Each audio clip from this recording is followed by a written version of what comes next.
Good morning students.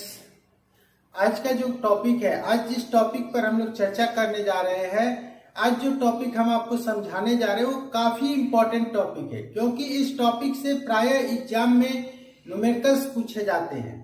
तो आज का जो टॉपिक हम लोग समझने जा रहे हैं वो है लॉसेस ऑफ ट्रांसफार्मर। ट्रांसफार्मर में कितना प्रकार का लॉस होता है, ये ट्रांसफार्मर का लॉस है क्या।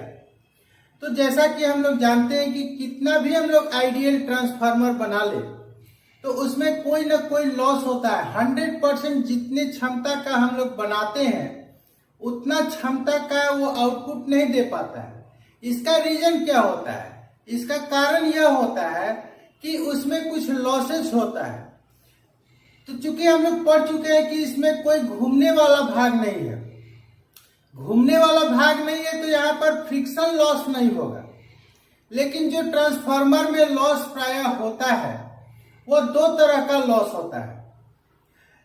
तो पहला जो लॉस होता है उसको हम लोग कहते हैं आयरन लॉस, और दूसरा जो लॉस होता है वो कॉपर लॉस।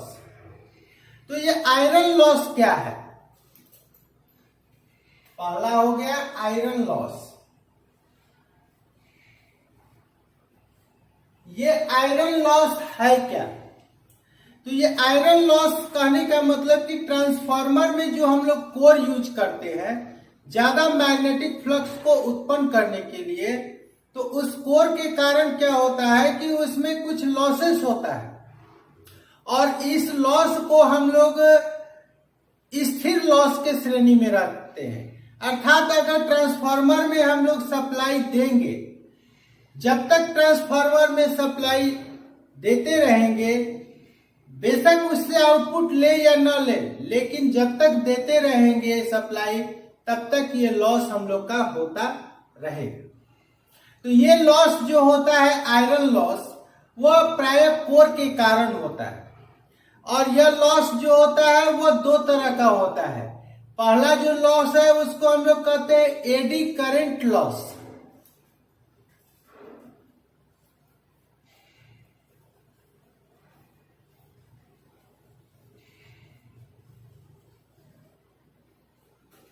ये एडी करंट लॉस क्या है?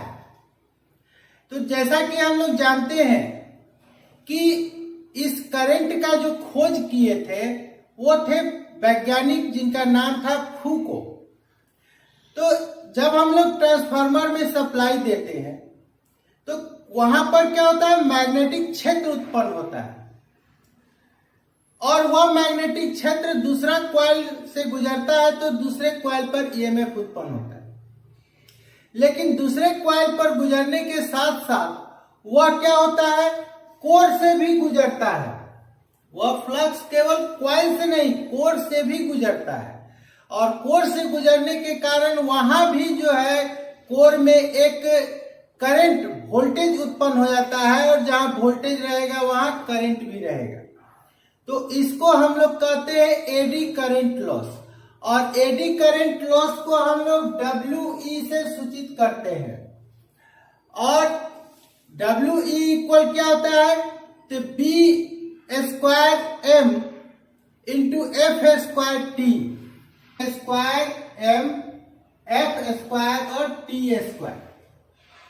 यहां पर इस सूत्र के सहायता से हम लोग ये ज्ञात करते हैं कि जो एडी करंट लॉस ट्रांसफार्मर में हो रहा है वो कितना हो रहा है। अब यहां पर जो ये BM दिखाया हुआ है ये फ्लक्स का मान है वेबर में, फ्लक्स का मान वेबर में। F जो करंट हम लोग उसमें दे रहे हैं उस करंट का फ्रीक्वेंसी कितना है, और T जो हो गया ये हो गया हम लोग कोर जो है, कोर का मोटाई कितना है, mm कितना है। ये हो गया कोर का मोटाई mm में। अब हम लोग देखते हैं दूसरा जो लॉस होता है हिस्टेरेसिस लॉस उसको कहा जाता है।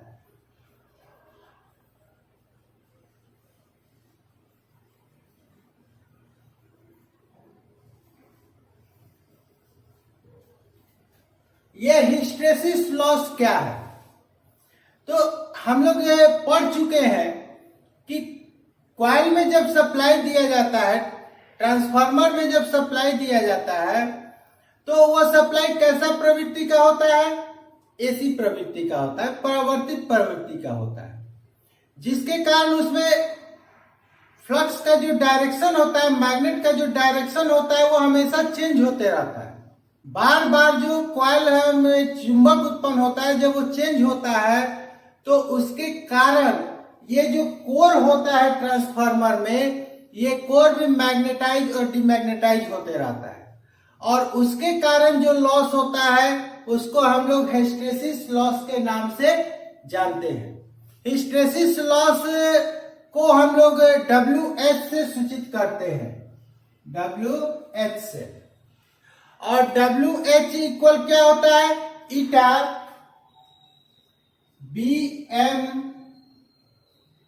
BM60 और क्या होता है? F into V, F into V। यहां BM जो है वो फ्लक्स का मान है वेबर में, और F का मान जो है वो है फ्रीक्वेंसी हर्ट्ज में, और जो ये आपका V है, ये कोर जो हम लोग यूज किए हुए उसका आयतन है। कोर का आयतन को यहाँ V से सूचित किया जाता है। तो ये हम लोग देखें कि आयरन लॉस दो तरह का होता है, एडी करंट लॉस और hysteresis loss. Eddy current loss क्या है और हिस्टैरिसीस लॉस क्या है? दूसरा जो लॉस होता है उसको कहते हैं कॉपर लॉस। ये कॉपर लॉस क्या है? तो ट्रांसफार्मर जब हम लोग बनाते हैं तो उसमें जो कॉइल हम लोग बनाते हैं वो कॉपर तार का यूज करते हैं।